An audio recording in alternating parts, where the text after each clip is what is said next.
Welcome to What Lies Ahead. I'm your host, Chris Raffini, lead singer of the Long Island band Overthrow. On my podcast, I explore everything related to the hardcore scene through the eyes of artists, promoters, and record labels. As always, please like or subscribe on all social media platforms. Today's guest is someone who's been a part of New York hardcore for decades. Lenny is the guitarist for Fahrenheit 451, a band known for blending hardcore with groove, melody, and thought-provoking lyrics. He also plays with Crazy Eddie, a band carrying on the raw energy and attitude that defines New York hardcore. We will discuss his history with music, both of his bands, and what's in store for the future for both bands. Lenny, what's going on, man? Thanks for coming on. No, thank you for having me. Definitely thank you for having me. Yeah, of course. Definitely want to have you on. Been a fan of Fahrenheit for a long, long time, since the beginning with New York Hardest when I first heard you guys when that compilation came out. From the thought of it to everything else that you guys have put out. You always put a great live show on. I'm always with super cool guys as well. Had the opportunity to play with you guys a couple of times, which we were talking about a little bit before we started the recording. So I'm psyched to have you on and talk about music, Fahrenheit, Crazy Eddie, and everything else. Good, go for it. Yep. Yeah. So let's start with you, man. So let's talk, I guess, how it started in the beginning for you. So what you first remember of your interest in music, influences, what led you to guitar, and then what built into hardcore and then into your first show. Music has always been around my family. We had family out in Babylon and Williston Park, Long Island. So when we would take those trips, my parents always used to put on CBS FM. So it was like we'd always hear the oldies, the doo-wop stuff, the early '60s, like singers, and then it just sort of there was always music, especially in car rides, because when I was younger, we used to take a lot of little trips, see family and friends. So it always stuck in my mind, especially bands like who the fuck is that? Frankie Valli and the Four Seasons, which I still have a love for to this day. Um, you know, and it just kind of grew from there. My first real like love of music was definitely the Beatles. Very easy band to get into. Probably one of the first records I bought with my own money was Meet the Beatles, their first American release. And from there, I was always into music, after that. There was always like a broken guitar around the apartment that someone probably had left. My father was a partier, so someone left like a guitar with like three strings on it, and I would just fuck with it. Then I would say, like with guitar, how I got introduced with guitar was my cousin Kevin, who lived in Williston Park when I was way younger. He used to have his room up in the attic of their place, and I had to be for like five, six, or seven, and I heard like noise wafting from the attic. So I kind of snuck up there, looked around the corner, and he's there playing and showed me some things, and it just like perked my interest. And his brother Brian also played drums, but that wasn't until afterwards. So kind of got introduced through like the love of instruments through my cousins. And then, eventually I got, my sister's boyfriend at the time gave me like a piece of shit like bass, like it was a ripoff like Hofner or something, it was like a Kent or something like that, and screwed with that for a year or so, and then at some point I want to say it was like '86. It was when I got my first guitar, and after that, it was off to the races. It was just I put it down for a little while around I want to say '87. Like it was like one of those things, and then just kind of picked back up again. And during this whole time, my music was like transforming from listening to like Beatles and the Stones and the oldies and Hendrix to like being introduced to metal. And metal was sort of introduced to me by like seventh, eighth grade. And it was like first like metal I remember was like my friend Anthony Akuri, God rest his soul. We used to go over to his house after school and he would like play me like Slayer Haunting the Chapel, Mm. and Chemical Warfare and like all this early Slayer stuff. And I was like, what is this shit? This is great. And that sort of like, that introduced me into then, Metallica, Megadeth, Anthrax, Big Four shit. Testament, Dark Angel, Death Angel, and it just kind of ran from there. But the pivotal thing was also during that time, I had this really weird inkling of hardcore and punk rock because in 80, I want to say around 85, back when there were like the mom and pop video rental stores, me and an old friend of mine, the parents would let us pick out one video for ourselves and then they would pick out one video for them. So like, all right, the kids can watch their video, we'll watch it. It was like Friday night video nights, whatever. And usually they'd watch their movie first, we'd watch it later on. And what we picked out was the decline of Western civilization just based on the cover. I just remember it was the Darby Crash cover, with him sprawled out on the floor. And we're like, what is this shit? We put it on and it was like life changing. And later that year for Christmas, my sister's boyfriend picked me up two tapes. One was Black Flag Damage, and the other one was Circle Jerk Group Sex. So I kind of gravitated more to the Black Flag thing. I mean, I I have a bigger appreciation now for Circle Jerks later on, but Black Flag is what I really like, kind of gravitated to. So slowly and surely started picking up little. But while I'm listening to metal, I'm also picking up this punk rock hardcore stuff. So then it became like MDC, DRI, then like Mucky Pup, and then eventually you find like Leeway, and then Stick of It All kind of comes on your radar, and all these other bands start coming on your radar. And probably by like 1990, maybe early 91, I would say about 1990, I just went total like fuck metal. Mm. I'm all about this because in high school, there was like with the high school I went to, there wasn't a big enough community where you had separate metalheads and punkers. We kind of just came together. So then I was introduced to like Minor Threat and then bands of that nature. So that perked up my interest. And by 91, we started a band, and then that was Without a Cause. Yep. And we did that for a few years, which eventually morphed into Fahrenheit. Just because your first bands, everyone has their first bands, their learning bands, as I like to call it, like what to do, what not to do. And Without a Cause was a what not to do band.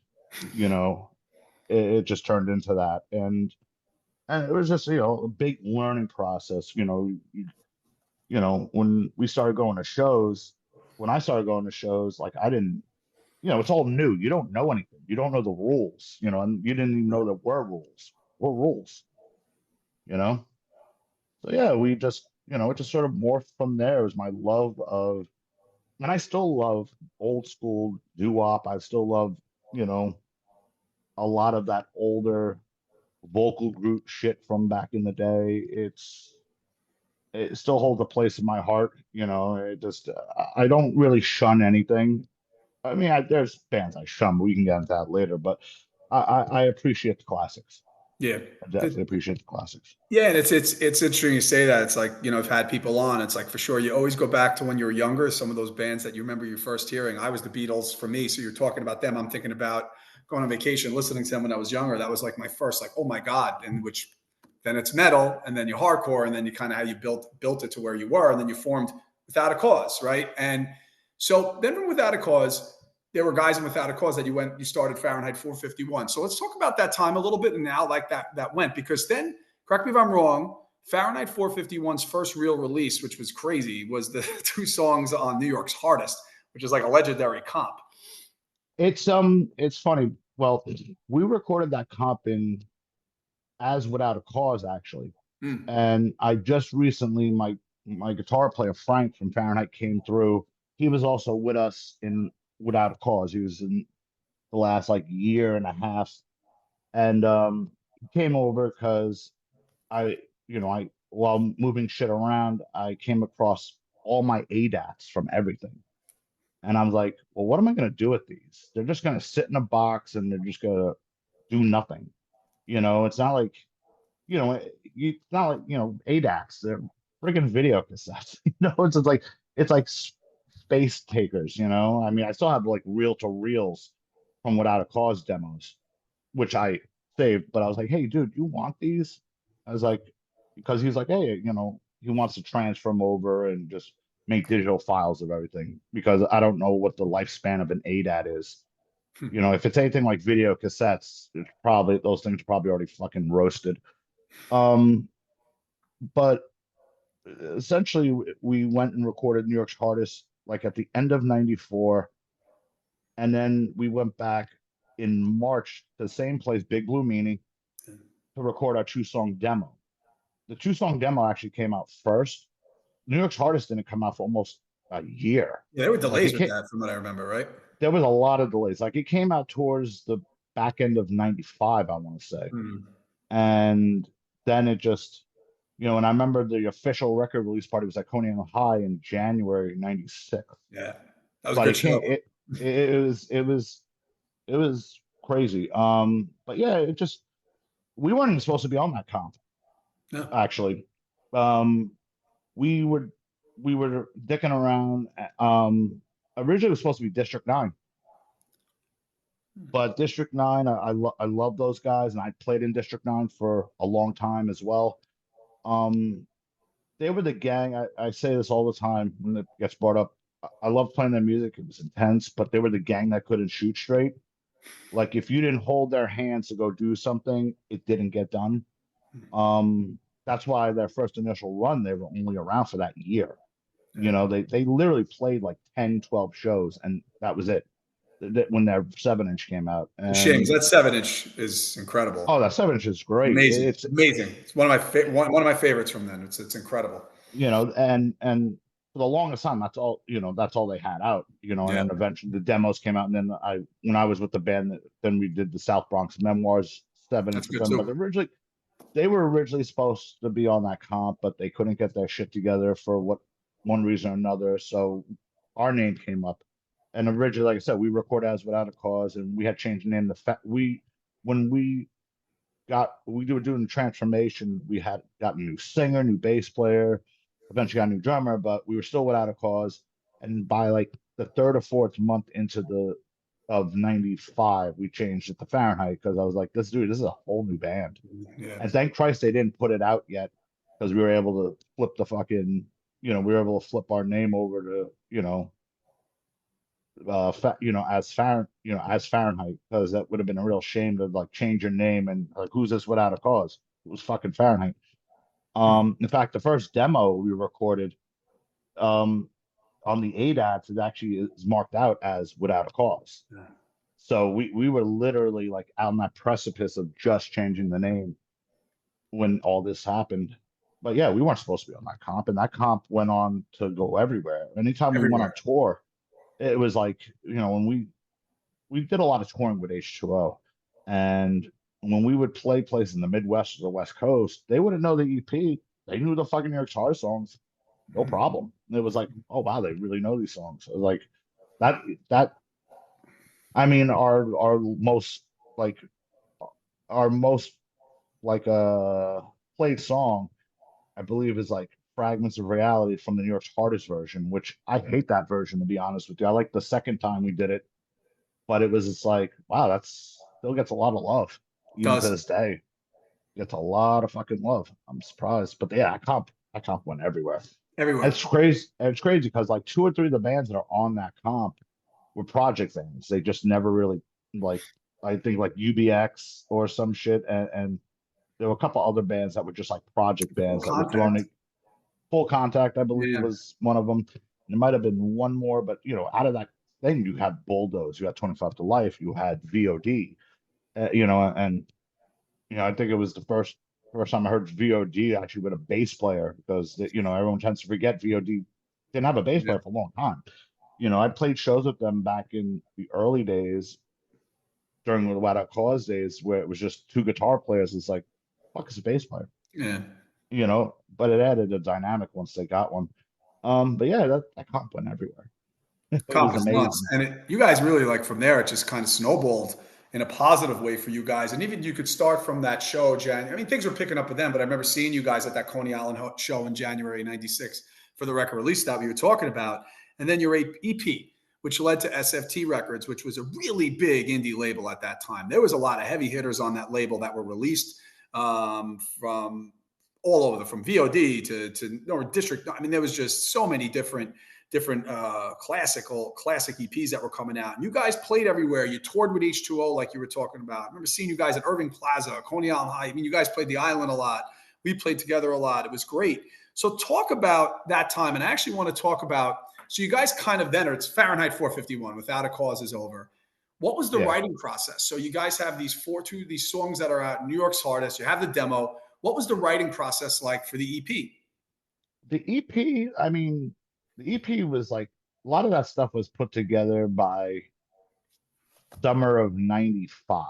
And originally when we were coming out, because when our demo came out, we made 1,500 copies of that thing, just gave them out for free everywhere. We just didn't care. We had to get the name out there. And people kind of weren't feeling it, I'll be honest with you, because we were weird, It was like we were still like we were still on that verge of coming out of like the pseudo tough guy thing that was happening in the mid early '90s. And there was a lot of that going on.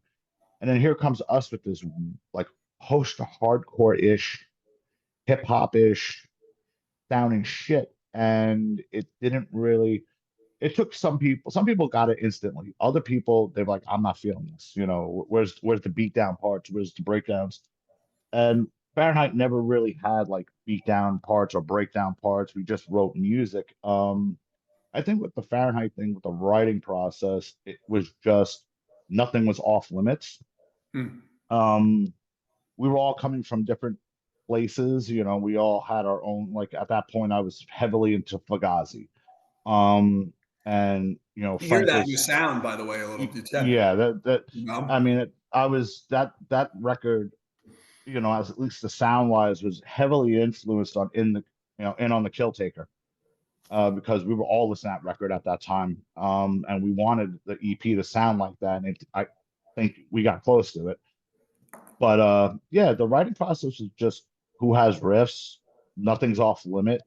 It could be very trial and error ish because some people in the band, you know we would sometimes write ourselves out of a good song.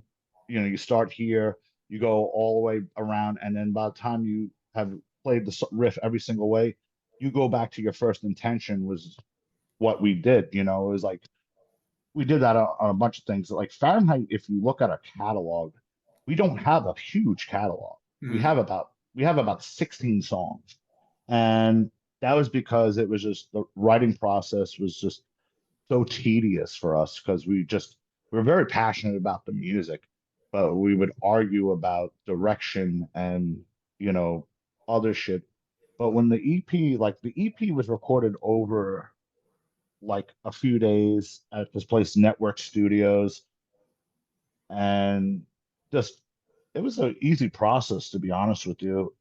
It was like thinking like yeah, we did like the first week of May '96 and SFT wanted to put it out, and we're like, all right, let's do it. I mean, initially Kevin Gill didn't want to have anything to do with us, you know, but at the end of the day, he saw the potential there, and it was something different for his label because at the time he was checking off a lot of boxes with a lot of different bands. He had some of the heavy hitters at that time. Like I said, he had VOG, District 9, Shutdown. He had Neck, he had Roguish Armament, he had No Redeeming. Yeah.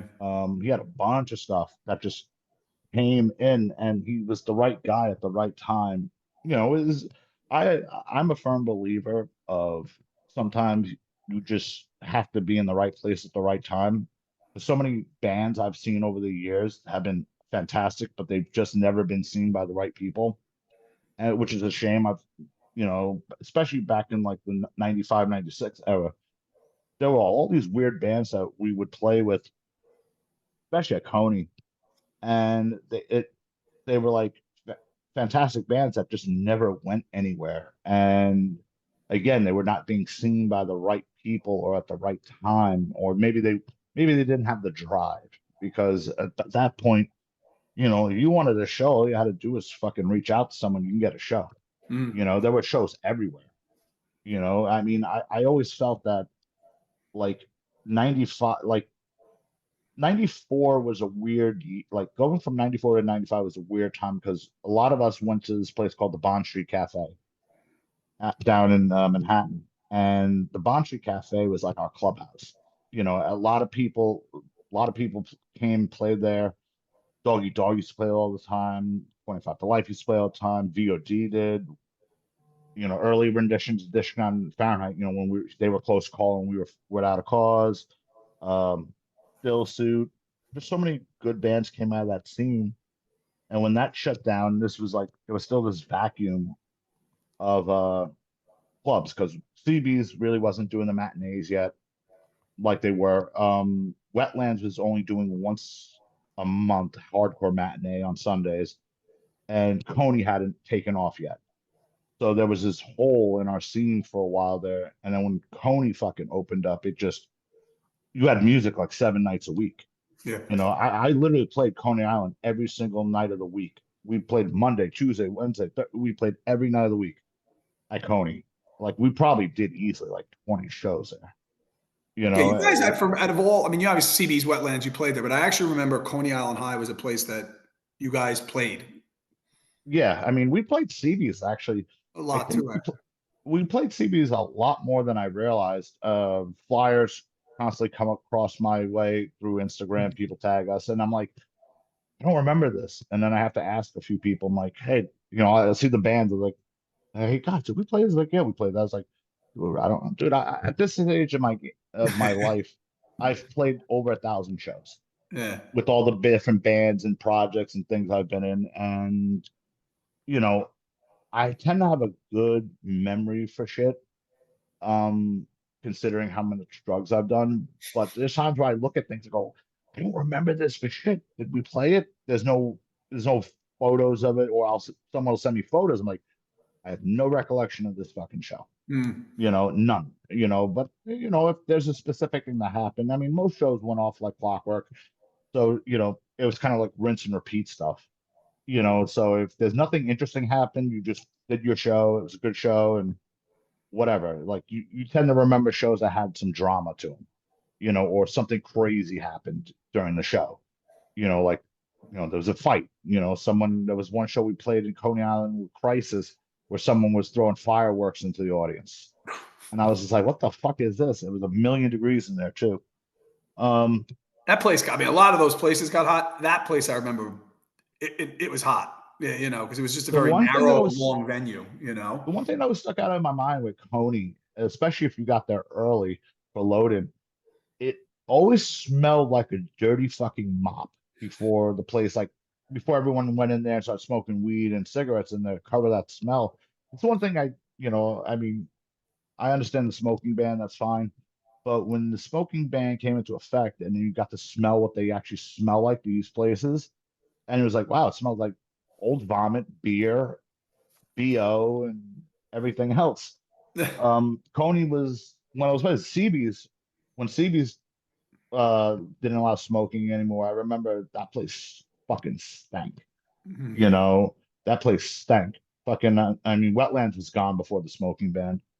They closed right around. They actually closed right on 9/11, more or less. And Yeah. 9/11 basically they were supposed to do a couple more shows, and that fucking 9/11 happened. I put the kibosh on them going back.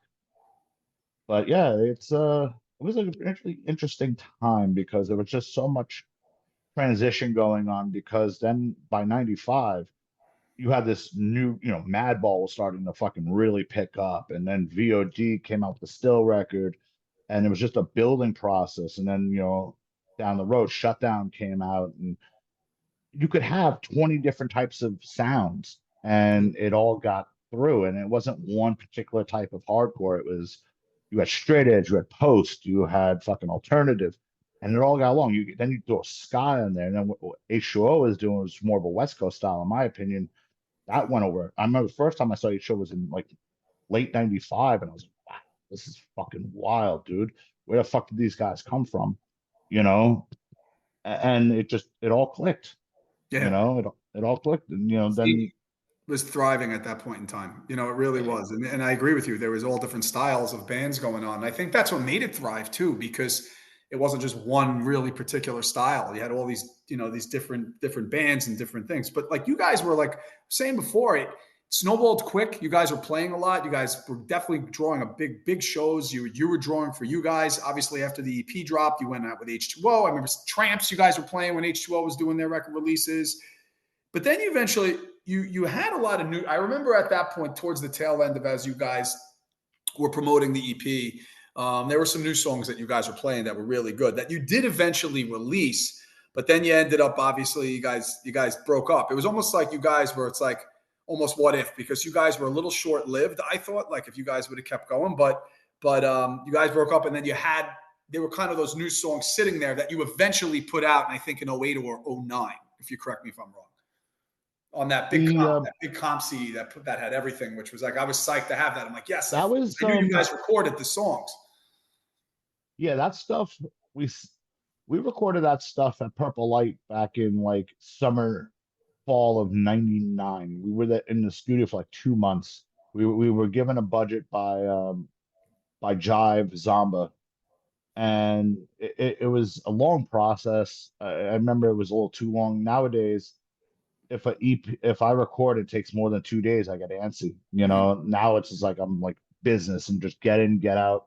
Why the fuck am I in the studio? I like the process. I just don't like watching paint dry, and that's what the studio is like to That's a me. good way to put it. It's like watching paint dry. It's like, Yeah. don't get me wrong, it's a necessary. We're all more about the live situation. We all are. Some people love the studio, and I'll deal with the studio, and I like making the sounds, and I like capturing little moments. I just think that live is what we all really live for. You can create, at home is fine, but you kind of want to. There's something with that itch, even if you're only playing in front of 5 people. There's just something about playing with your group of guys on a stage, being sweaty with a PA system, blasting it, and just capturing a moment. Yeah. Recording, you can capture moments, but whatever. But yeah, that came out in 2005 or six. Once it came out in 2006, that discography, and we just, you know, we've had little reunion like cycles here and there. And usually, what happens with the reunion cycles is it runs its course. Um, we kind of do a show here, a couple shows there. This last one we did like 2.5, I want to say like 2.5 years, and recorded new stuff. But it ran its course like it always does. And I guess guys sort of they don't get disinterested. It just sort of like, well, what do we do now? Hmm. It's like we're all older. You know, I've sort of been seeing a lot of the bands that from our era who come back and do things. Usually, the first couple of times you play, it's great, and then once you've checked off certain people's boxes, like, oh, I finally got to see all Fahrenheit. It just is like, you're not really impressed. The young kids want to see the young kids bands. The old guys will fucking come out and say, yeah, man, it fucking reminds me of and then fucking wearing Junkos and fucking taking ecstasy in '96. Um, so and but I also tell people because I've heard people in other bands say, well, the new kids are closed-minded. It's like, no, dude, we're all we, the age gap between us and them is in some cases 30 years. Like when I first went to shows in '91, like the age gap between like me and the guys in Sick of It All, Gorilla Biscuits, was only like 4 to 5 years, you Hmm. know? So now the age gap between us and the young kids is like 30 years. We're suspect of them. We're like narcs, you know? I mean, don't get me wrong, people still come out for certain bands like it's going out of style. Like Indecision will still kill it, fucking E-Town Concrete out of Yeah. fucking, you know. But I don't want to mention the bands because they're pissed off at me, but there's definitely bands from our era who've come and it's like, eh, I saw these guys 100 times already. And it's just like, when is, this isn't knock loose a turnstile for them. Hmm. Not that I'm not shitting on those bands. It's just not my thing. I get it. Kids like what they like. I can't fucking force nobody to like what I do. It's just you either get it or you don't. And that's kind of been the Fahrenheit thing forever. People either get it or they don't. They either get what we're doing, and that's great. Not trying to write to impress people, but I think towards the end of Fahrenheit, we were sort of, I don't say we were being forced to, we were being more conscious about radio and like there's one song, Guided, that we did, Yeah. and that was a conglomerate of riffs, and it was when we were doing pre-production for the record, Mike Mike Brielli, fucking the producer, actually help us write that song as almost like a radio thing. We had Mm. Carly from Candiria come in and do the guest spot on it, and it was a cool song, but it was like it wasn't us. I thought it was a good song, but it was like he's like, "Oh, why don't you tune the guitars down to C?" And I was like, "C." I was like, "The lowest we go is drop D." And it just wasn't, it just was one of those things. It just seemed like it was forced, and I think we were becoming more conscious of that, and there was a little bit more like, it went from being fun to like we're trying to make a career out of it, but now we're being forced into, I don't always say being forced, but it just didn't seem organic like it should have been. Mm. And everyone always says, well, what if Fahrenheit never broke up? I was like, we would have broken up a year after the record would have Yeah. came out, I think. Yeah, it was coming. Yeah. It was gonna come because I mean, a lot of things contributed to Fahrenheit breaking up. There was a lot of tension in the band in the last year or so.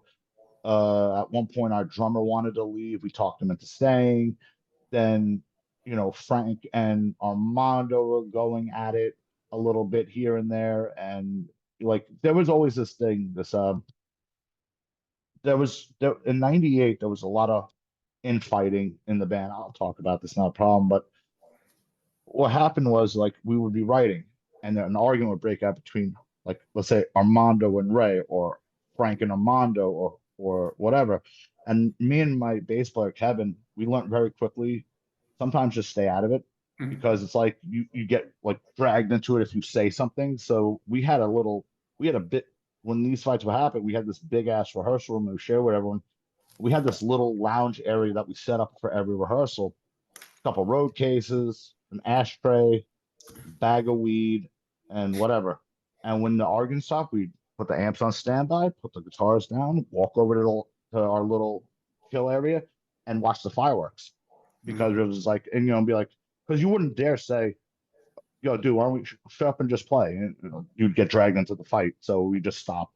We stopped participating, sort of, in that way. I mean, we still got things done. We're still playing. We're still working as a great tight unit, but it was definitely contentious at times. And then towards the end, it just became a thing of Frank was having his first kid, and so he was more and more being absent, which happens. As anyone who has kids know, they take a lot of your time. And, we probably should have let Frank go and do his thing, but it was kind of like brought to our attention, maybe we should get rid of Frank and blah blah blah, this, that, and the other thing. And then literally Frank went, we replaced him with our friend Joe Rodriguez, who was one of our roadies. We played 2 or 3 shows with him. Really wasn't the same. And then Armando left. And then I was like, all right, that's it, we're done. Yeah. And you know, and then we didn't talk to anybody. Like me and Kevin were always, or we've been each other's best men in each other's weddings. Um, so we always stayed in contact. But yeah, we didn't.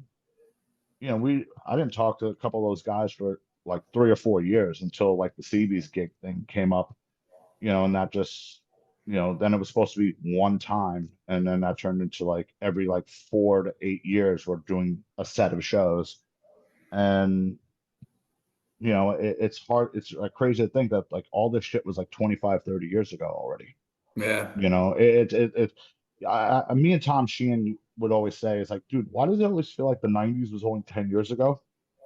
And it feels that way to us. It Plus, feels like yeah, I was just there. And But then it's you not, realize, right? no, dude, time flies. Yeah. It really does. Like all of a sudden 30 years have passed and you go, holy shit, like really? When did I get this old? Why does my back hurt? Um, Seriously, it just, again, it was an interesting time, for for Fahrenheit, towards the end of that career. When we were approached by the kid who Mike Park, who put out the comp, the discography, it was like we were actually really stoked that it finally saw the light of day. It was like finally these songs are, and it was a relief. It's like, oh, because we had been, we've all had like CDRs of the fucking of these mixes forever. And I mean, even with the CDR of the mixes, they were never really like our mixes. They were like somebody else's mixes. Mm. And so we never really got to sit on them. Nowadays, I don't give a fuck about that. I trust the engineers. Anything I do is like, dude, just what I want it to sound like. Just make it sound good. I can't. I don't have the stomach anymore to sit. Like, bring it up 2 dB. Can you bring the Yeah. bass down a little bit? Can you bring the kick drum up? Blah, blah, blah. Yeah, fuck that, dude. Yeah. It's It's funny what you're nowadays. saying. Those things like that I've been there, done, and other bands I've heard. In the end, when people are listening, it doesn't really matter. No one's like even, No, no a lot, a one's lot of hearing people. that stuff. Oh, dude, it's all ego driven. It's all like when people like want to throw flashy riffs into things. The only person you're impressing is yourself and maybe some other your musician friends. The average civilian will never pick up on that Right. stuff, nor do they care. They want to hear the payoff. They want to hear a good chorus, or they want to hear a fucking like a slamming dance part. They don't care about like this little riff that you're trying to put in the background. Like some people will, I've had people go, "What are you doing in the background?" I was like, "You fucking know, I don't remember." It's there though. Do remember recording it, but I couldn't tell you what it is. It just, again, people sort of like they want to hear the payoff. They don't care about the nuances, for the most part. There are people who do, like, other people in bands, like for instance, like there's all these nuances in, let's say, like Orange 9mm Driver Not Included. There's a lot of little nuances in there that you pick up. Uh Same thing with the Quicksand Slip EP, Quicksand Slip record. There's a lot of little shit going on in the background. Like, I listen for ear candy. I love that stuff. But I'm not, everybody else. Everybody else just wants to hear the fucking, the groove, the fucking bounce, and whatever.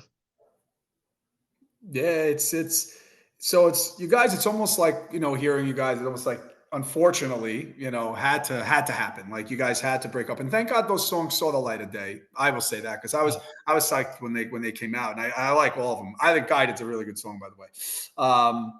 But then you wrote so there were some off. I actually do remember when that came out. You guys did a CD show for support of that, we'll call it discography, or that came out.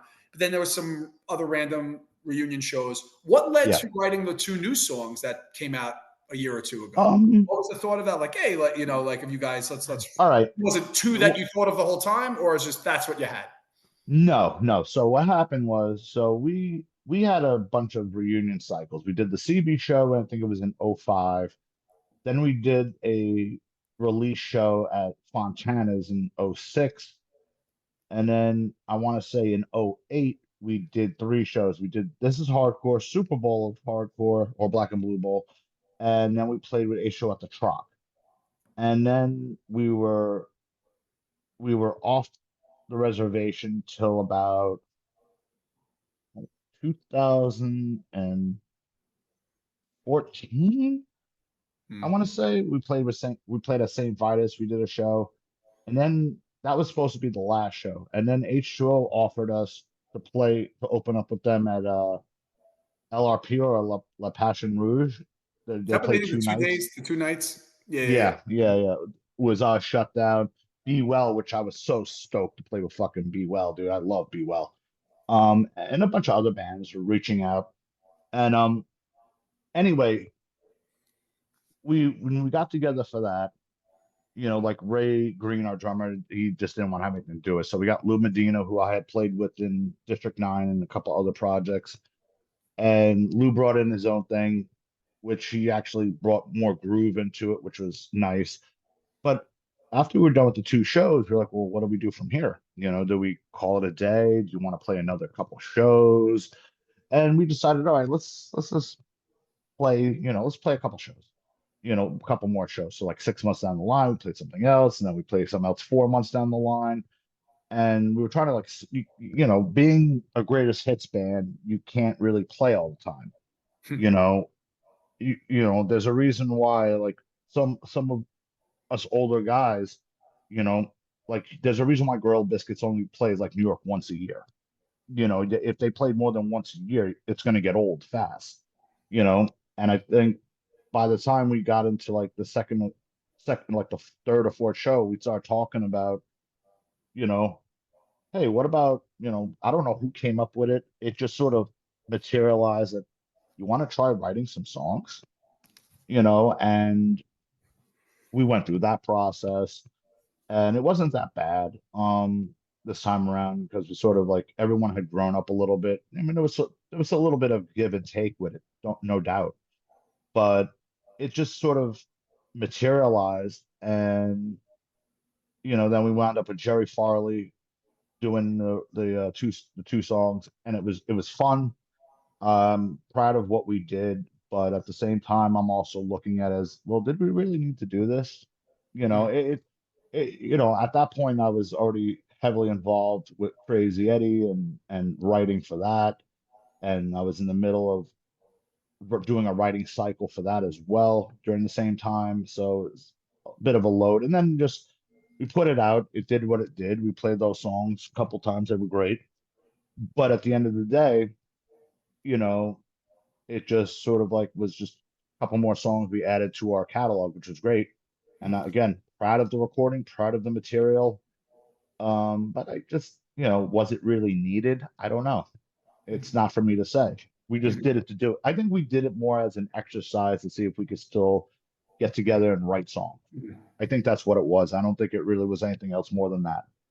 Yeah, they came out. Those are two really good songs, and so I think myself and I know other people who listen to Fahrenheit are really happy you guys did that. They did. They came out well. Yeah, no, they definitely came out like sounding Fahrenheitish. It Mhm. wasn't like we went like we took a fucking right somewhere and just went elsewhere. It was definitely Fahrenheitish songs. I remember when we were writing them, I would send out like rehearsals to like a couple friends of mine who were into it, and then we were like, dude, it still has that Fahrenheit thing. I was like, good, it's supposed to. Yeah. Uh, it's supposed to. It was like I said, it wasn't bad. I've worked with Jerry before on projects, so he's very easy to work with. I've known him. I met him at the Shutdown Turning the Tide EP recording. Me and him were stoned to death doing fucking backup vocals on a straight edge record. And we couldn't stop giggling the whole time we were there. We probably blew fucking like an hour's worth of takes on backup vocals. Mark kept saying this one phrase, and me and Jerry would lose it immediately. We'd fucking lose it. And it'd be like, I talked to him recently about dude, what we were. It's like, dude, we were just fucking. We went in the hallway, fucking smoked a blunt, and we just couldn't control ourselves. Like it was fucked up. Fun though. You got things you remember. Thanks, man. So actually, you mentioned Crazy Eddie. That was, and I want to go back. Then we'll get back to we'll kind of Yeah, sum yeah. up the two bands at the ending. Let's talk about Crazy Eddie. Obviously, playing I think, some final last shows. Um, Playing one more show. one more show, right? And by the time this comes out, late June, it probably will be the last No, show. no, the last show is August 3rd Nope. at the So I Bowery Electric. so it's coming up. We're doing that in conjunction with the Bronx Historical Society. Recently, they the Bronx Historical Society released an exhibit, and everyone gave oral histories from all different types of bands that came from the Bronx. And Fahrenheit, uh, 3 out of the 5 members grew up in the Bronx. Yeah. So it's an exhibit. It's got artifacts and whatever. It's really weird to like be in a fucking museum exhibit for like you're getting old. You like holy shit, I'm history. Literally, I'm fucking history. I'm on that wall. Um, it's just odd. It's a great honor, and as part of, I mean, not to give away too much of why we're breaking up, but a couple of us are moving on. We're literally moving on, and we decided.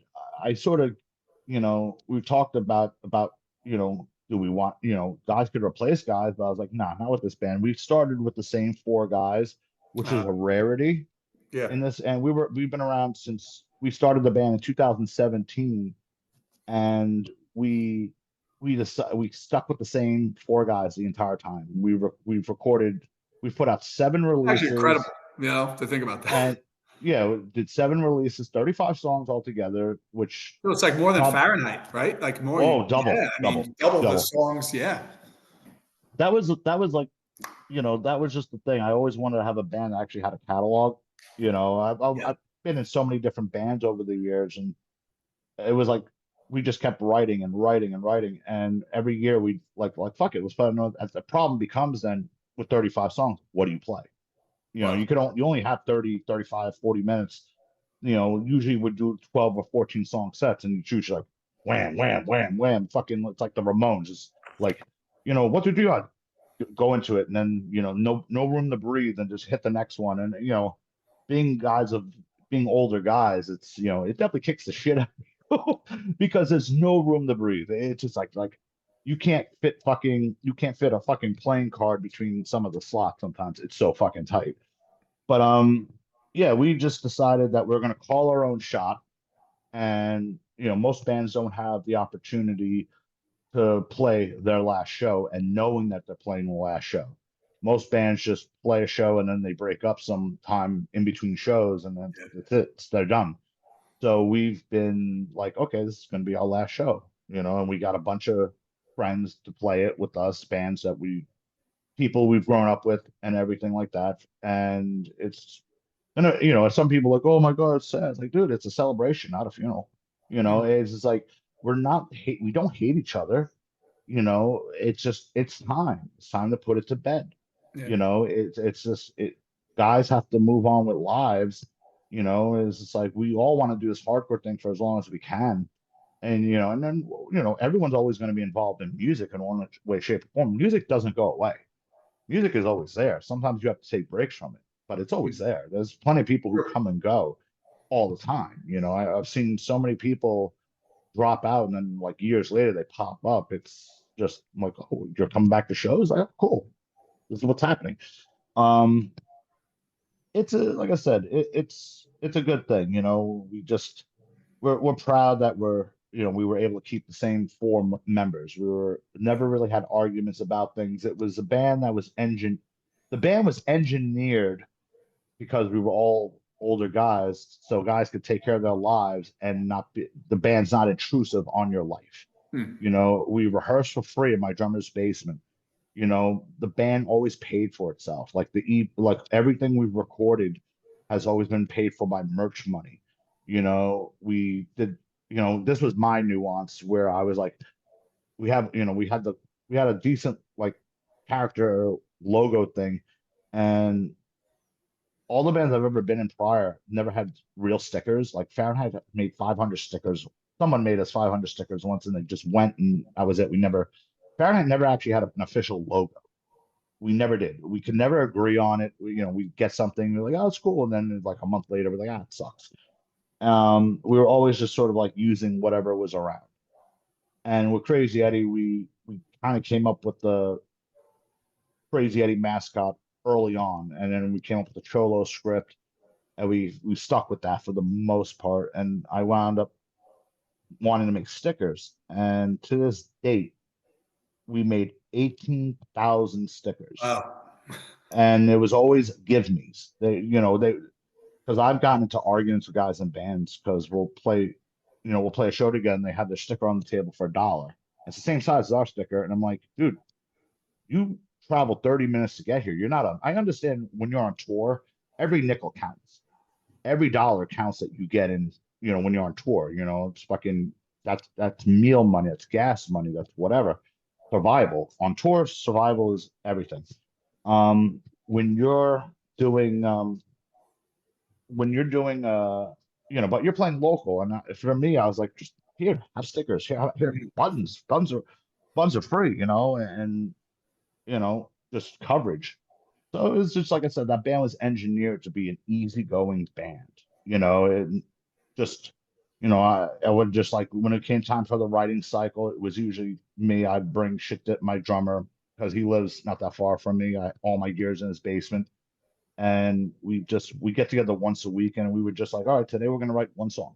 And Hmm. then the next week write another song. And then, I'm sending it to to Jason, I mean to Kevin and to Chucky and like, here's some new stuff. What do you think? You like it? Yes, no, And it would just that was the writing cycle for Crazy Eddie. It was just super easy, super fun, really not a lot of thought put into it, to be honest with you. It was just about playing, you Yeah. know. It was just about playing. We didn't do a ton of shows, but we did we did like 45, 50 shows in that time because again, we were fine with playing once a month. We had a thing like everyone's like, oh, why don't you play in York, Pennsylvania? It's like, fuck you. I'm not fucking traveling 3 hours to play for fucking 20 people, dude. I did that already. It's like I've done those things. It's like to me, I want to be a decent local band. I don't need to travel fucking all the way to Massachusetts to play a fucking show. It's just it's fun, but I've done that before. I fucking you guys have fucking you guys have fucking played all over the place. The Mhm. van ride seems fun until it's not.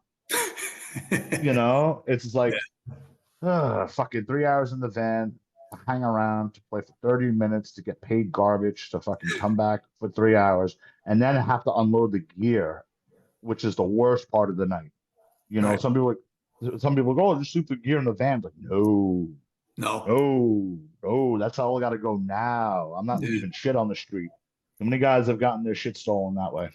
Yeah, yeah, absolutely. Yeah, I agree, man. And it's interesting with the model. Like, leads me to the next part. It's like really, it's going to lead really with Fahrenheit because you kind of, you explain with Crazy 80, but it's cool. Like, there was a model state started with Crazy 80 with what you wanted to do in 2017, and you guys kept it, and you're ending on your terms. It's really how it started, which is pretty Yeah, awesome, honestly, for that last show. So, what about Fahrenheit? It seems like you kind of mentioned before. Is it kind of a little up in the air? I mean, is there a potential for I any think. show Well, down at the this line point, or anything? right now, I mean, you know, like within the next like year, 3 out of the 5 of us are going to be living in different states, Which makes it difficult. and So, yeah, so it makes it really difficult. We haven't, the last show we played was April 2024, and that was Barry Electric. And we haven't rehearsed since then. We haven't really, it's kind of like that was it. And, it just, what happens with us with these, when we go through these little reunion cycles, it just kind of runs its course. And I think it ran its course again. It was nothing really terrible, like, oh my God, scandal. No, it was like, well, what do we do from here? It's just yeah. like, and to be really honest with you, it's not like nobody's banging our fucking door down. Mhm. It's not like, hey, you guys want to? No, we get there's the every now and again there's a random fucking show offer, but it was like no one was banging our door down. Just like with a lot of other bands, a lot of the bands nowadays from our era or from our age group who are still doing it, they're going and they have to literally fight to get on shows, and I've never been one. I'll ask. I won't beg. Can you hook me up? Great. If you can't, it's cool. But I'm not going to sit there and suck your dick. Mhm. It's just that simple. It's the same way I do with shit for work. I don't. I ask about stuff. I'm not going to sit there and fucking fondle you to get something done. It's just like I have too much pride in that. Maybe a little too much ego in that. But it's something again it's kind of like with Crazy Eddie. So there were a lot of bands. We got to meet a whole new generation of younger bands by doing this and being part of another scene. I outdated a lot of these younger bands by at least 15 to 20 years. And they would always try to give me advice, like, you guys should be doing this. Like, dude, everything you are telling me, I've done it already. and I've done it like 3 different times. I was like, I don't have interest in that anymore. I don't have the interest in.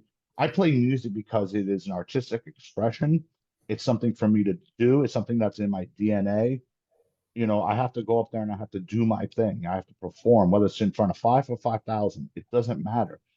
Becoming popular or big is not really it's not on my fucking bingo card. It's just not. I've been there. I've done it. It's a young man's game to fucking want to like do the grind. Unless you're like you've been a band Andy like from Killer Idol said that. yeah, it's a Yeah. grind. I mean, unless you're one of the legacy bands like Murphys or Sick of It All or AF Yeah, who've been right. doing it for now for like Exactly. 40 years, that's a different story. But like I said, to try to be a startup of something new or something, as an older gentleman, it's you know, we've all done it before. All of us, like the guys in Kill Your Idols, they do the once in a blue moon shows Yeah. too, and which is fine. But they also know that, besides maybe the one-off festival that they might get offered or whatever like that, they're not looking to get in the van and fucking do like 20 shows in a row. That's not us. That's not how, all those guys have jobs and livings outside of this. I know guys will jump in like, Murphy's Law always needs that spare guitar player. It always seems like talking to someone about that. They have like several dudes on deck. Same thing with drummers. Like, you Yeah. can't make it, then you're going. You can't make it, then you're going. You know, or all right, he's going to do the first half of the tour, then you're going to do the second half of the tour. It's just they got to keep the machine rolling, and they keep the machine rolling well. But yeah, it's not a we're not into that. Like I said, I've met a lot of cool bands, you know, by playing Crazy Eddie, a lot of younger dudes, a lot of appreciative guys, but it's always funny how, they're telling me about my history, well, you guys should be doing this. You should get on like Camp Pennsylvania. And I'm like, dude, have at it. It's not a popularity contest for Yeah. me. And getting big nowadays, what does that even mean? Yeah. I mean, and what do you mean by big? What you're looking to get Chappelle Rome fucking big? Are you looking to get fucking I Prevail big? Like first off, those bands that are working at it or artists that are working at it, but there's also it's a fucked up. The industry is fucked up right now. I mean, it's all about looks. It's about 360 deals. It's about the Live Nation bullshit. I don't want to have any part of it. I like to keep it DIY. Yeah. Keep it DIY, keep it real. It's just easier that way. But I have to be a realist, and sometimes people don't like that I'm a little too truthful about shit. It's just like, dude, open your fucking eyes up. Stop looking at everything with rose-colored glasses. I mean, you know, there's definitely a scene out there, and like, for instance, so my guitar player Frank, he was over here the other day, and we are bullshitting, and we are talking about Turnstile, and he went to go see them at the Knockdown Center in Queens. And he said, dude, there was like thousands of people. I was like, and he was like, I was the oldest guy there. I was like, I did not see another person I recognized in the crowd. I was like, yeah, dude, it's not your audience. These are not your people. This is, yeah, there's people our age group who dig that band, but they are attracting the new audience. This is the new thing. Same thing with Knocked Loose. It's the new thing.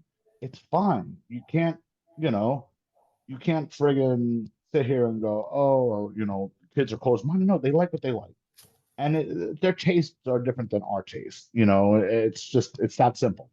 Not everyone's gonna like all this new shit coming out. And in my opinion, a lot of it sounds the same. But but I give Turnstile their props.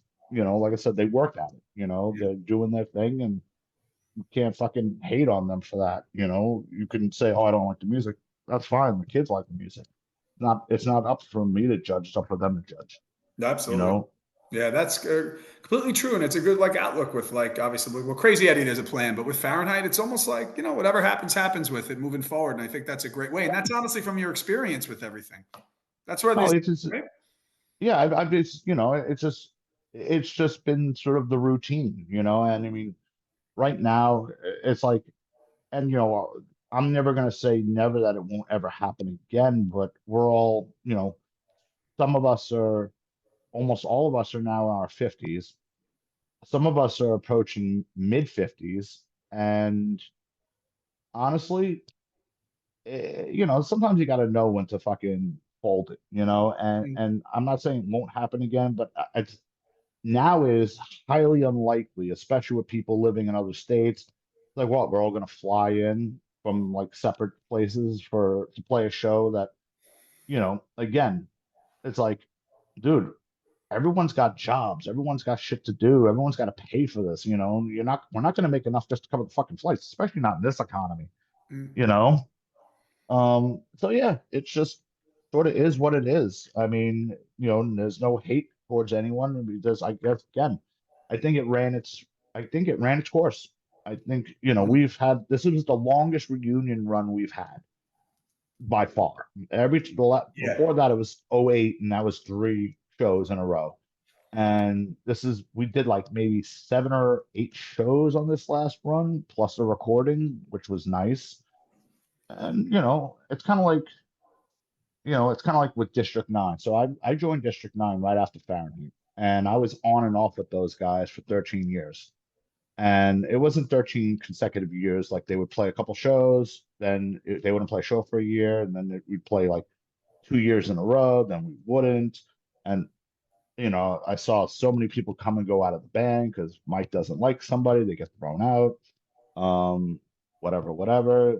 And finally, when it was time to go, I knew it was time to go. It was just like, all right, I've been doing this for a while. I did their EP with them. Everything was fun, but it's like, it's gonna be the same routine over and over and over again. And they did a few shows since I left that band in uh 2013. They were very sporadic, but they haven't played now. I think it's been a few years since another rendition of that band has been seen.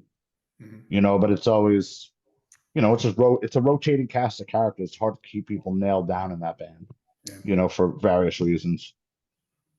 Yeah. Yeah. So Lenny, honestly, this was a great discussion, but we're not done yet. I'm going to No, ask no, no. you a bunch of questions, and then obviously, first thing that comes to mind, you want to elaborate. Absolutely, go ahead. So this is probably going to be tough, and you even mentioned you may not even, sometimes you don't even remember some of the shows that you played. But if you had to take a Yeah. step back for a second, and there could be a Hmm. couple.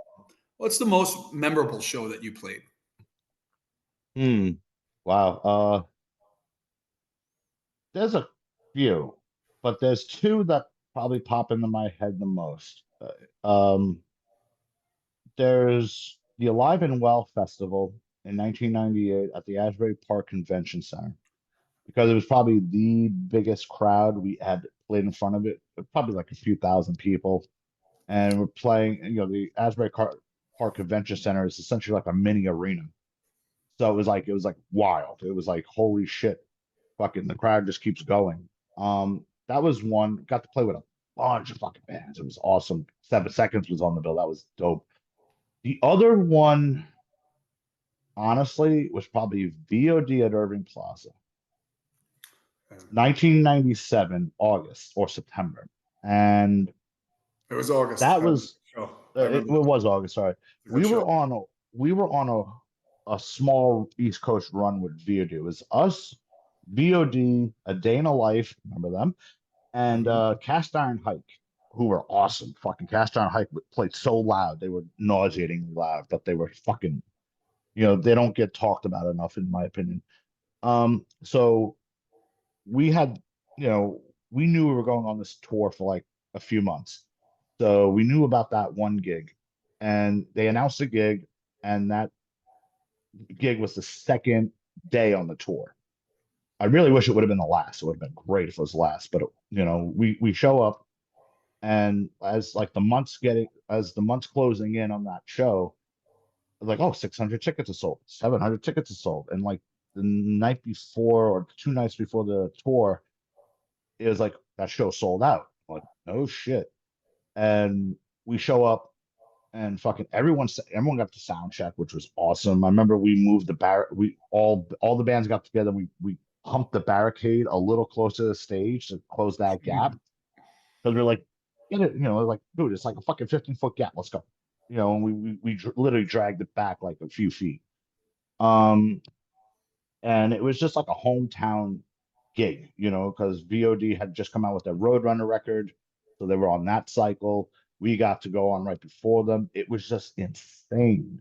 It was like it was like everything we had been working for up till that point, like paid off. It was like like it's like even with VOD, like we all had arrived. We're playing Irving Plaza. It's sold out. It's a fucking million people in here.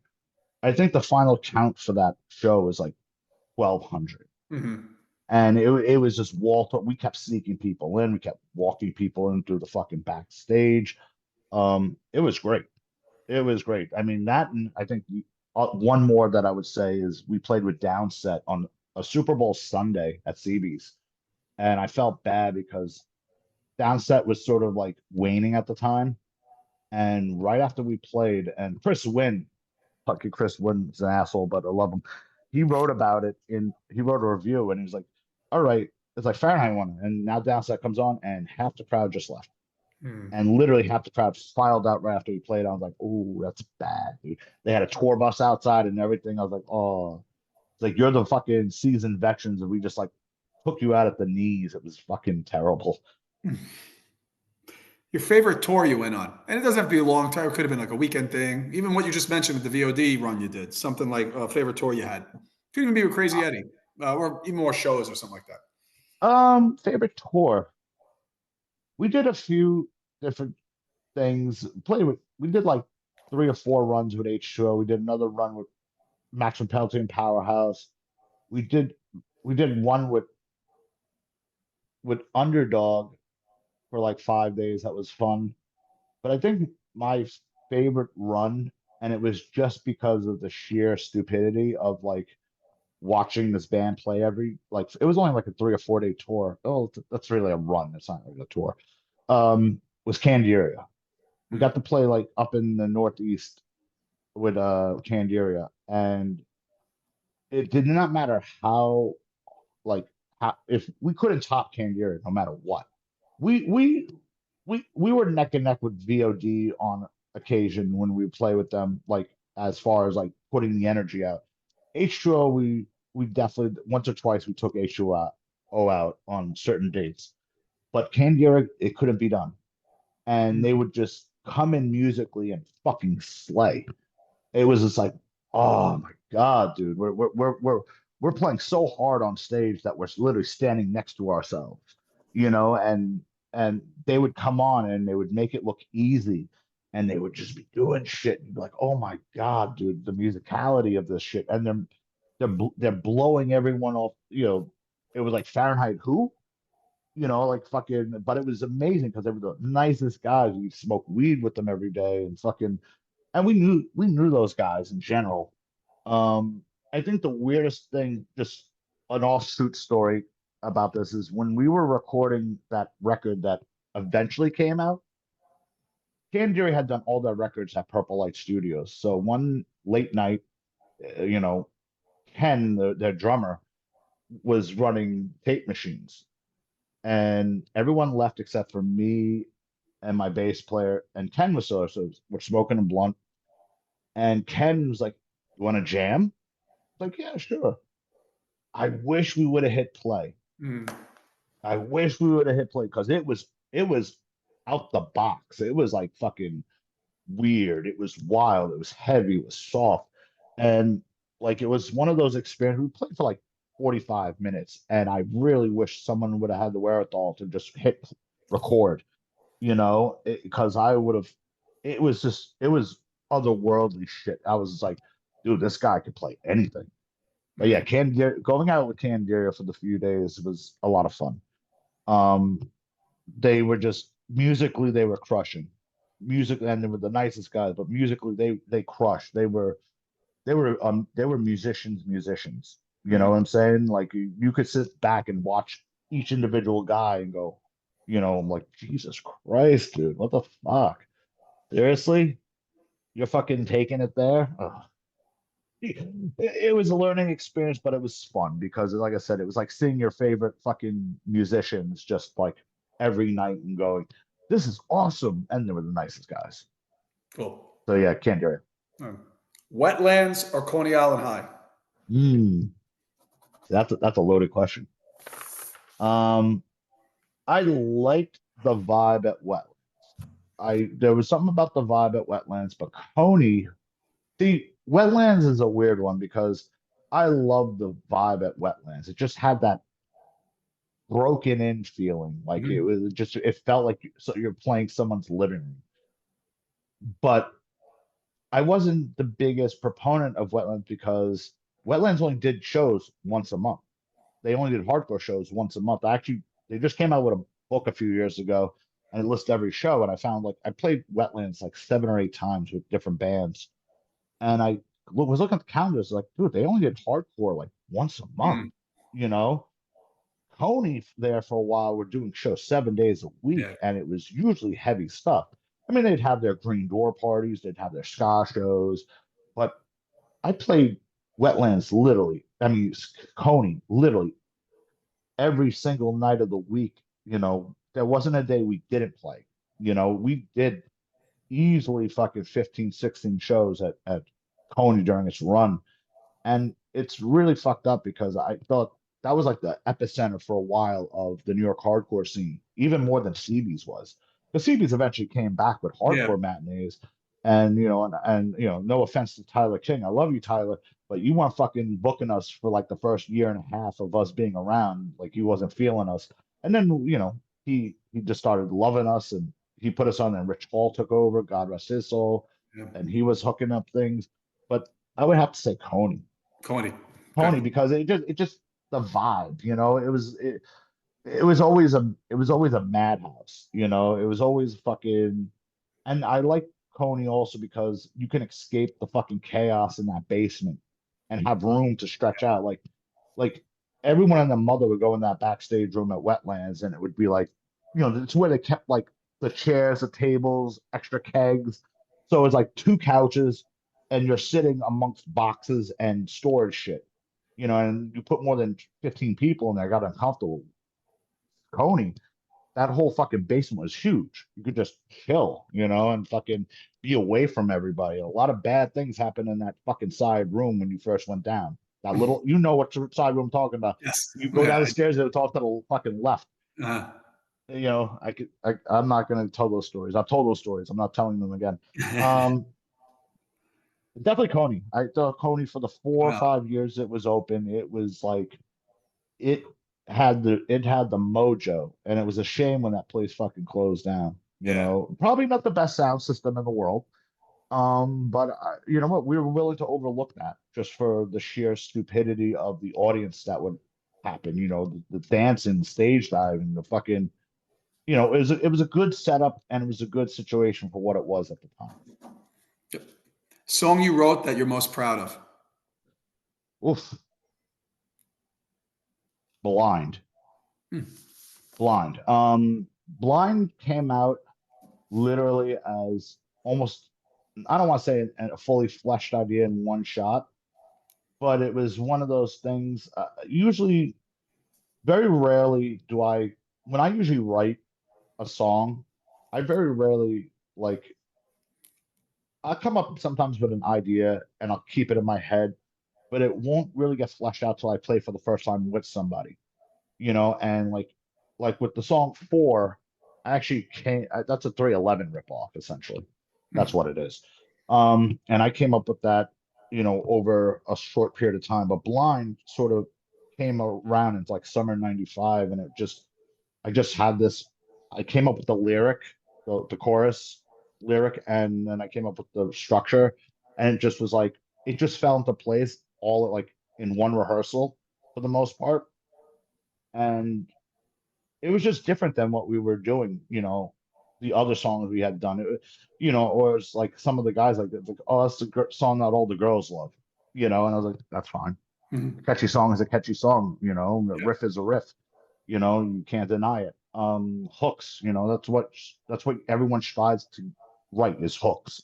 And that song had the hook, and it's probably It's a fun song to play live. It's, you know, as I've gotten older and playing it, definitely can't hit some of the high notes like I used to, but it's still a fun song to play live. I got Yeah, to say that much. great song. Blind is, yeah, blind, and I'm proud of the last song I wrote, New Year, because Yeah. that was literally that was one of those situations where I had nothing, and we were working on Frank's song for a while, and we took a break, and it's like, well, what do you got? And it's like, oh, I got this. I literally had nothing. The first thing I played was that riff, and people are like, oh, what's this? And everyone jumps in. And I was like, yeah, I just made that up like right now. Like it literally just, I just pulled it right here, and it's like, and I was like, please let my fingers end up in good places, but yeah, Blind is probably like the song, if out of all the songs I've written for the band, that's like my favorite. It's more of the timeless Fahrenheit song. Well, favorite place to play outside of New York? The Trocadero in Philly. Yeah. Um, Played a bunch of shows at the Troc, and I think I like the Troc a lot because um, they were so accommodating. They were very like you got your own dressing room at the Troc. You got your own. They put a spread out for all the bands.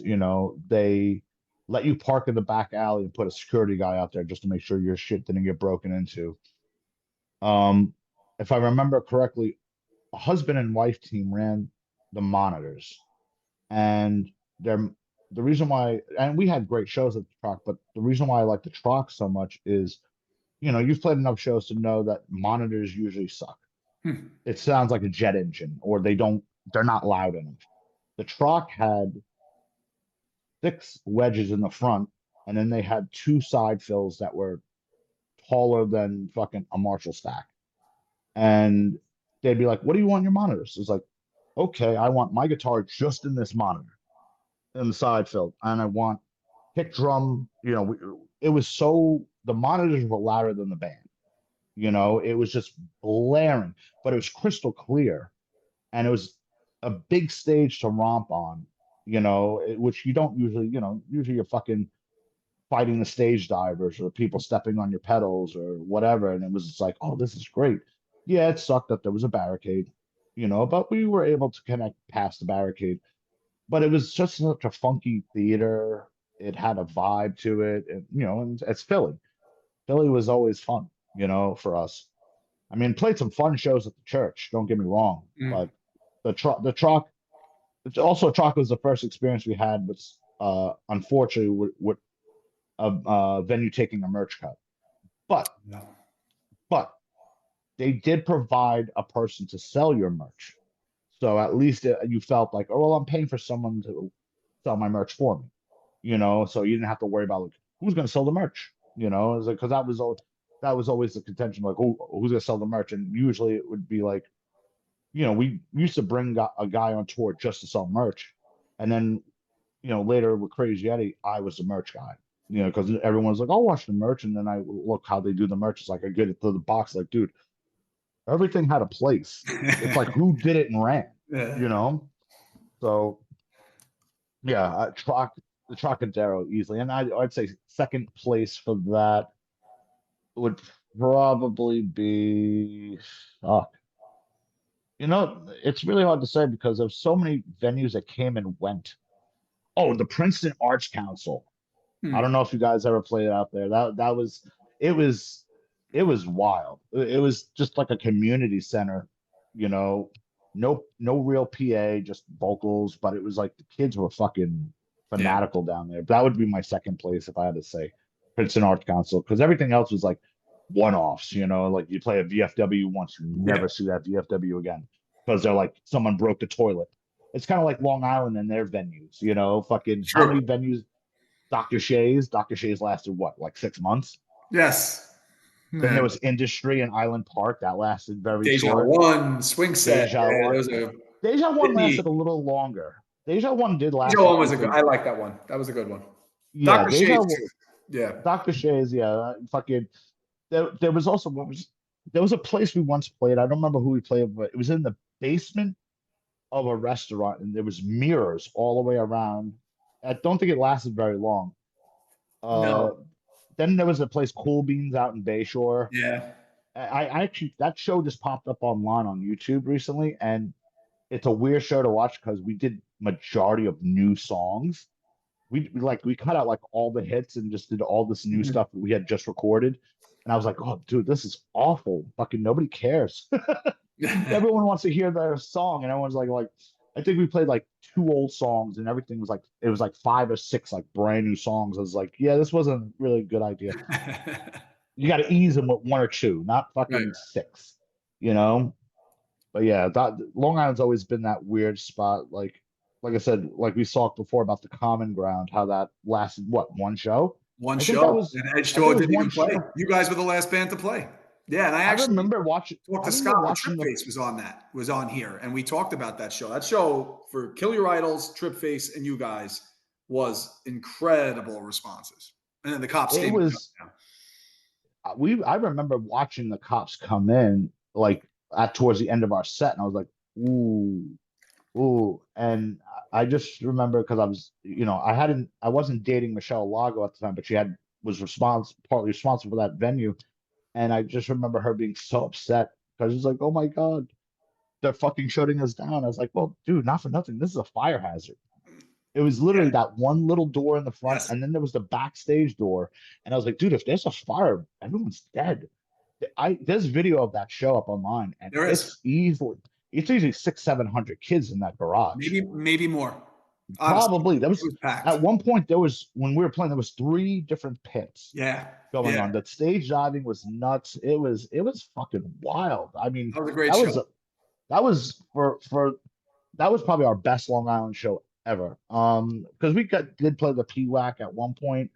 But it was like in '96, and it was like when you're playing a whack PWAC show, it sucks because that was a huge space, and it Yeah. was like I don't remember who we played with.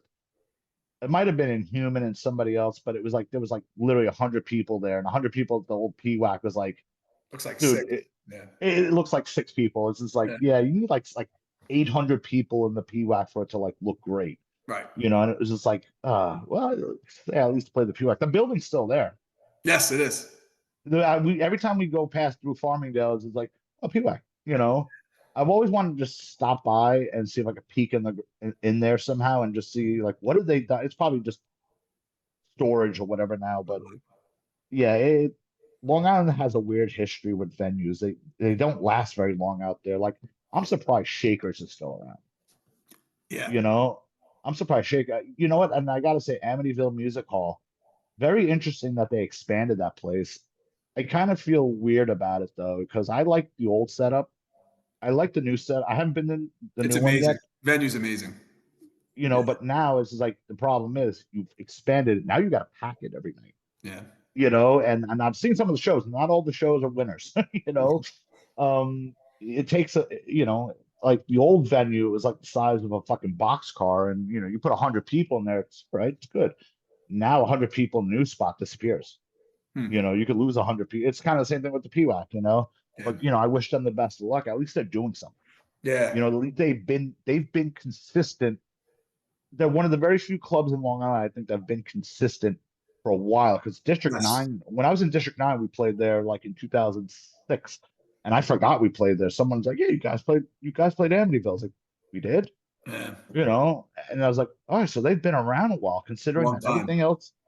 I mean, it's funny because we went to go to some benefit show out in Patchogue, and Patchogue has like all these like cover band fucking bars and clubs, and I was just like, dude, Long Island's so weird with this shit.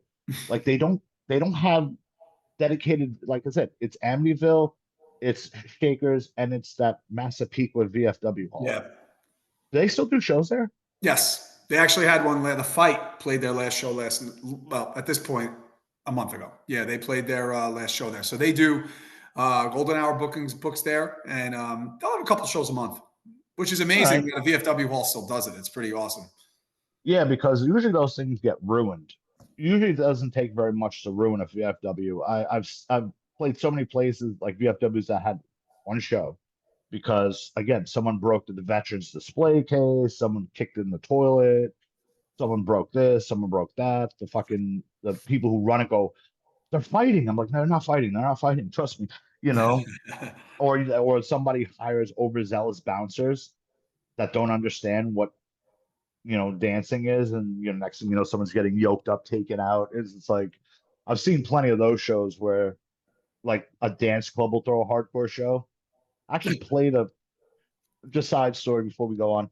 We Mhm. played District 9 played a Super Bowl hardcore, and it was at this place. It was the only time the Black and Blue Bowl was held at this place in Manhattan called Spirit.